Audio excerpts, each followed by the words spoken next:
Beverly Hills, California. Private residence. Lexington Road.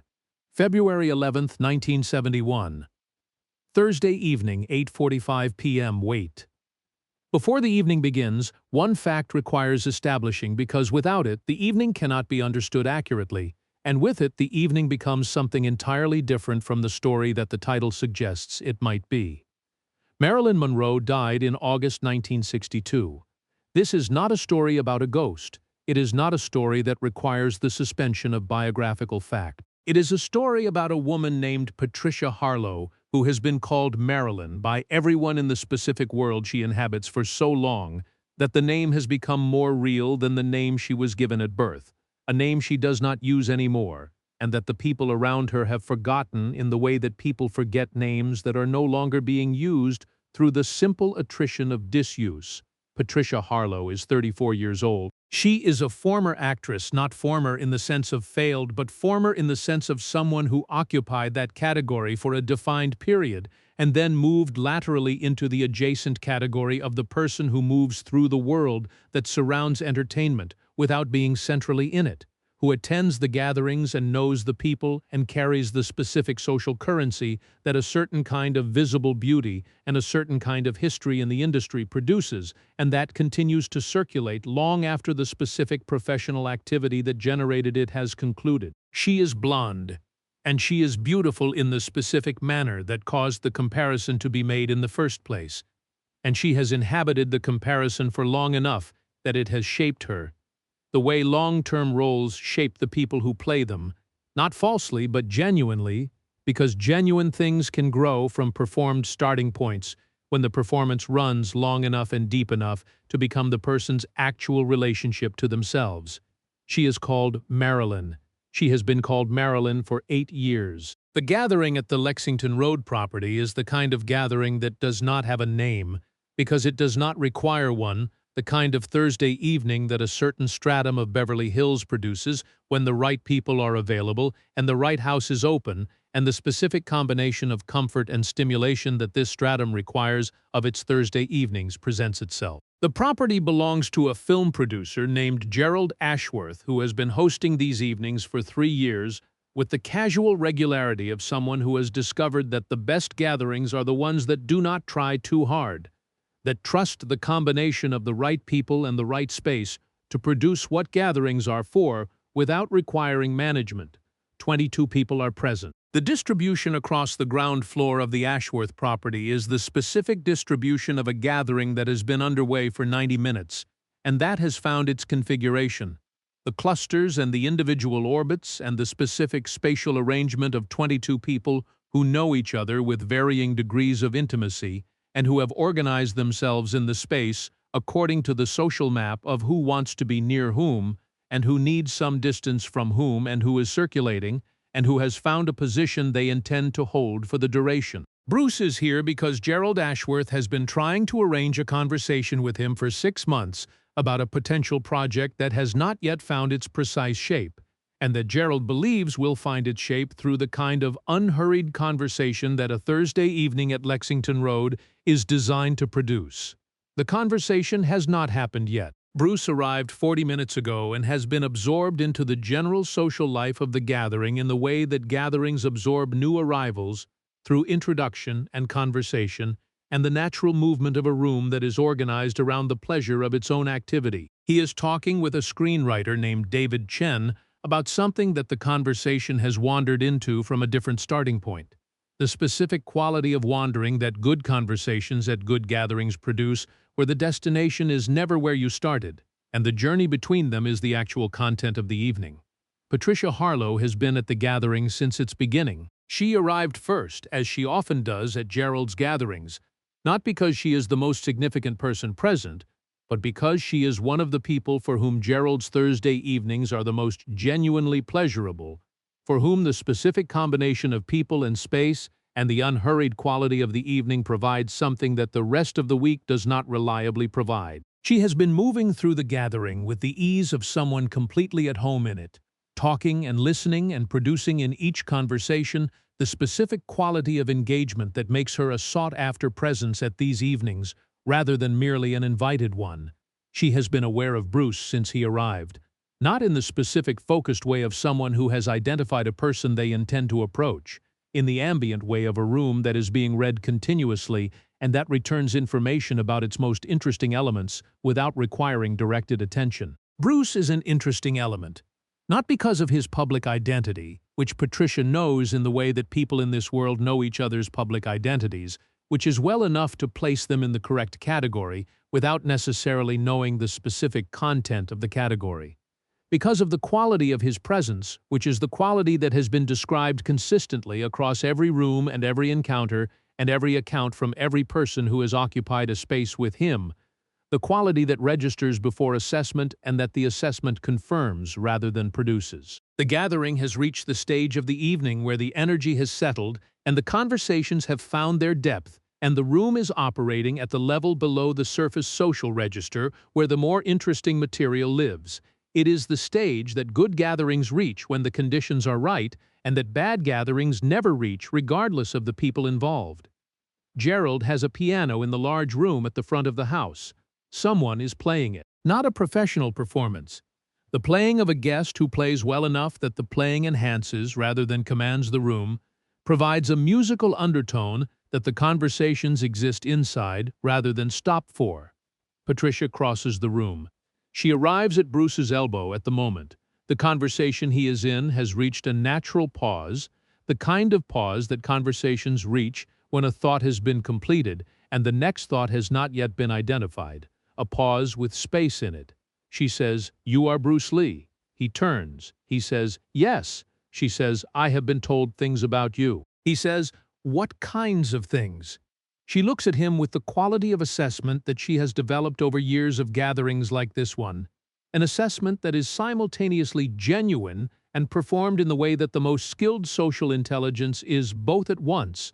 That uses the appearance of evaluation as itself, a kind of engagement that makes the person being assessed feel the attention of the assessment as a form of regard. She says impossible things, things that people say about you that cannot be true. He says, "What makes you say they cannot be true?" She says, "Because the things that people say about you require believing that one person can be what the stories describe. And I have met many people who are described by impossible stories, and the stories are always the part that is wrong." He says, "Sometimes the people are the part that is wrong, and the stories are accurate." She looks at him for a moment. She says, "That is either very confident or very honest, and I cannot decide which." He says, "They are the same thing when the confidence is based on accurate information. The conversation is established. They talk for 20 minutes. The talk has the quality that conversations between two people of genuine intelligence and genuine curiosity have when those two people find each other at the right moment, in the right kind of evening, the quality of genuine exchange rather than performed exchange, of two people actually thinking together rather than performing thinking for each other's benefit. Patricia is genuinely intelligent. This is not a qualification that needs to be established in opposition to her appearance or her social identity. It is simply a fact about her that the conversation reveals within the first few minutes, and that Bruce receives as a fact, without the surprise, that facts about people received without expectation sometimes produce. They talk about the stories, about what she has heard, about the specific category of stories that circulate around Bruce in the industry and in the adjacent world of people like the ones in this room. Stories about speed and precision and the specific physical capabilities that martial arts at his level produces. She says, "The story that I find least believable is the 1-inch punch." He says, "What specifically do you find unbelievable about it?" She says that a punch that travels 1 inch can produce the outcome the stories describe. The physics are wrong. Force requires distance to build. 1 inch is not enough distance to build anything significant. He says, "The physics are not wrong. The understanding of the physics is incomplete." She says, "Explain the incomplete part." He says, "The force does not build over the distance of the punch. The force is generated before the punch begins, in the complete organization of the body around the single intention of the technique. The 1 inch is the distance the fist travels. It is not the distance over which the force is generated. The force is generated in the ground, through the legs, through the hips, through the core, through the shoulder, through the arm. By the time the fist moves 1 inch, the force has already traveled through several feet of the body that produced it. The 1 inch is the delivery, not the generation. She considers this. She says, that would require a level of physical organization that is not normal. He says, it is not normal. It is the product of 30 years of specific training toward a specific understanding. Most people's bodies are not organized around intention. They are organized around habit. The training is the process of replacing habit with intention until intention is the habit. Patricia looks at him. She says, show me. He says, I would need a surface to demonstrate on. She looks around the room. She locates a large sofa cushion that has migrated from its original position to the floor near the fireplace, displaced by the evening seating rearrangements. She crosses to it and picks it up and holds it in front of her body with both hands, the specific position of someone offering a surface for demonstration. The conversation around them in the room has adjusted in the way that conversations adjust when something more interesting is beginning in the immediate vicinity, not stopping entirely, but reducing its energy in the direction of the more interesting thing, producing the peripheral attention of people who are maintaining their own conversations while tracking what is beginning near the fireplace. Bruce approaches. He examines the position of the cushion in her hands. He adjusts it slightly, repositions her hands to the correct holding position, the position that will receive the demonstration without the cushion being driven into her body. He says, hold it firmly. You will feel the force travel through it. She nods. Her expression has the specific quality of a person who is prepared to be interested rather than prepared to be convinced, who has not yet decided what they are going to experience, and who is therefore in the correct condition to experience it accurately. He positions himself. His right fist is 1 inch from the surface of the cushion. The room has arrived at the quality of attention that rooms arrive at when something about to happen has communicated its significance without announcing it. The specific quality of 22 people's awareness orienting toward one location without 22 people deciding to orient toward one location. He strikes.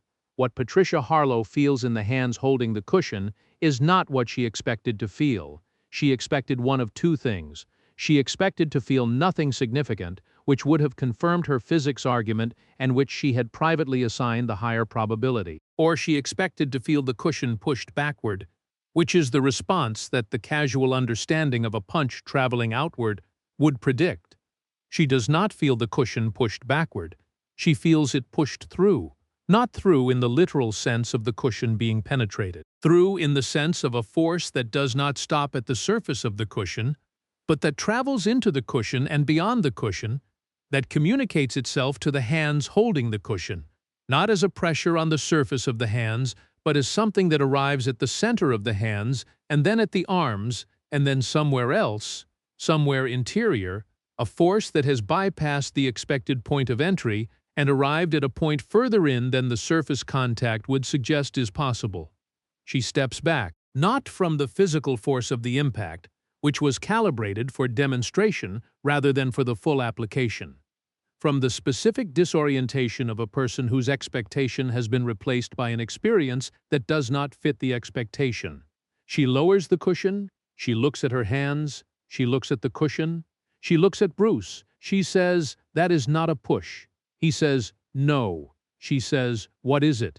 He says, it is a transmission force transmitted through rather than applied to. The difference between pushing a wall and conducting electricity through it, the wall does not move. The electricity passes through. She is quiet for a moment with the specific quality of quiet of a person who is reorganizing something. She says, do it to me. The room, which has been at the specific quality of peripheral attention that a demonstration at a gathering produces, shifts, not dramatically, but the shift is registered by everyone present in the way that shifts in the quality of a room's attention are registered below the level of conscious notice, but above the level of having no effect. Bruce looks at her. He says, that is a different conversation from a demonstration. She says, I know. I want to understand what you described. The transmission. I cannot understand it through a cushion. I need to feel it directly. He says the direct application is not a demonstration. It is designed for a specific purpose, and the specific purpose is not what this evening is about. She says, I am asking you to show me something real, not to hurt me, to show me what you mean when you say transmission rather than push. He looks at her for a moment with the reading quality that he brings to everything, the quality of genuine assessment rather than assessment performed for social purposes. He says, a light application to the shoulder. It will be brief and it will not cause harm. You will feel what I described. She says, yes. He says, do not brace against it. The bracing is counterproductive. Receive it the way you would receive information rather than the way you would receive a blow. She says, receive it like information. He says, yes. She stands. She adjusts her posture slightly. The specific adjustment of a person who has been told not to brace and who is attempting to translate that instruction into a physical condition. The attempt at not bracing is itself a form of preparation, and therefore a form of bracing, but it is the best available condition for the purpose. Bruce positions himself. He is calm in the way he is, always calm in the moments before precise physical execution. The calm that is not relaxation but the specific organized state of a body that has prepared itself completely for one intention, and that is therefore not doing anything that is not that intention. His right hand moves. Patricia Harlow's shoulder receives it. What she experiences in the next 2 seconds is something she will spend time trying to describe accurately, and that she will approach from multiple angles in multiple subsequent conversations without arriving at a description that she feels fully captures it. The closest she will come is this. She will say, it felt like the punch went somewhere. Not to my shoulder, through my shoulder, and somewhere inside, somewhere that punches are not supposed to reach.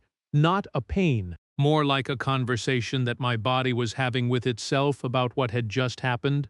A conversation in which my body was not sure what position to take because it had never been in this conversation before. She will say, the strangest part was that I could feel it for several seconds afterward. Not pain. Presence.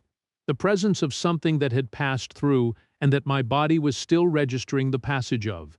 She will say, I understood immediately why the stories are the way they are and why they sound unbelievable to people who have not felt it. Because feeling it is the only way to believe it, and the description of what it feels like does not contain enough of the actual feeling to transmit the belief. She will say, the joke ended the moment it landed. Not because it hurt, because it was real in a way that jokes are not. What she says in the immediate moment, standing in Gerald Ashworth's living room on a Thursday evening in February 1971, with 21 people maintaining varying degrees of peripheral awareness of what just happened, is simpler. She says, oh, one word. The specific one word of a person who has received information they were not prepared to receive, and who is in the immediate processing of what that information means. She looks at her shoulder. She looks at her hand. She looks at Bruce. He says, are you all right? She says, yes, I am trying to understand what that was. He says, take the time you need. She says, it went somewhere. He says, yes. She says, where? He says, through. There is no specific destination. The force does not stop at the surface and does not stop at the point of maximum penetration. It distributes through the available tissue and nerve pathways along the most efficient available routes. What you felt was the distribution, not a single point of impact, but the sum of all the routes the energy took from the point of entry. She says, that is not how punching works. He says, that is how this works. You are correct that it is not how conventional striking works. Conventional striking concentrates force at the point of impact and maximizes the force at that point. This does not concentrate force at the point of impact. It distributes force through the point of impact to the available network behind it. She says, the network. He says, the nervous system, the connected tissue, the pathways that the body uses to transmit signals from one location to another. A correctly delivered technique does not speak to the surface.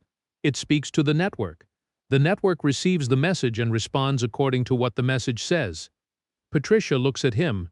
She says, and you can control what the message says? He says, the training is the process of learning to write specific messages. The 1-inch punch delivers a specific message. Not pain, not damage, information. The body receives the information and responds to it.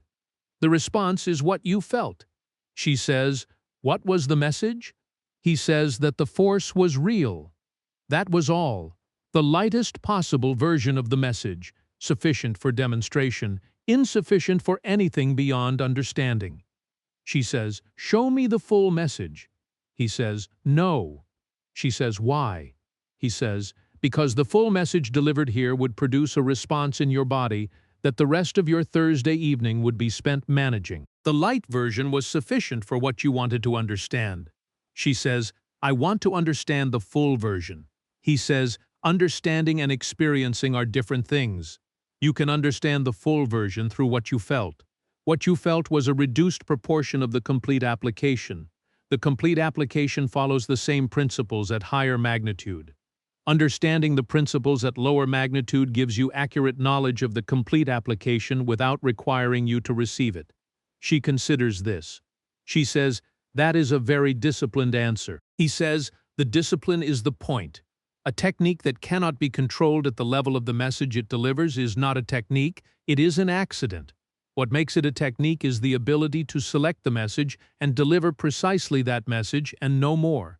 The room has maintained its peripheral awareness through this exchange and has now arrived at the collective understanding that the exchange has produced something that the room will be processing for the rest of the evening. The conversations that were reduced in their energy during the demonstration have resumed, but they have resumed with the specific quality of conversations that are continuing while simultaneously incorporating new information. The quality of people who saw or heard something and who are thinking about it while they talk about something else. Gerald Ashworth has appeared at Bruce's elbow. He says, "I see you have been introducing yourself to Patricia." Bruce says, "She introduced herself to me." Gerald looks at Patricia. She says, "I wanted to understand the 1-inch punch." Gerald says, "And," she says, "it is not a punch." Gerald says, "What is it?" She looks at Bruce. She says, "A transmission." He said it first. He was accurate. Gerald looks at Bruce with the expression of a man who has been trying to arrange a conversation for 6 months, and who has just received information that the conversation will be worth the 6 months it took to arrange. He says, "I believe we should find somewhere to talk." "The project I mentioned." Bruce says, "Yes." The party continues around them as Gerald steers Bruce toward the study at the back of the house where the conversation he has been planning for 6 months will finally take its shape. Patricia remains near the fireplace. She is looking at her right shoulder, not at the surface of her shoulder, at some point behind the surface. The specific quality of looking that a person does when they are attending to an interior experience that the exterior does not visibly reveal. David Chen, the screenwriter, has drifted back to her side. He says, "What was that?" She says, "He showed me something." He says, "Did it hurt?"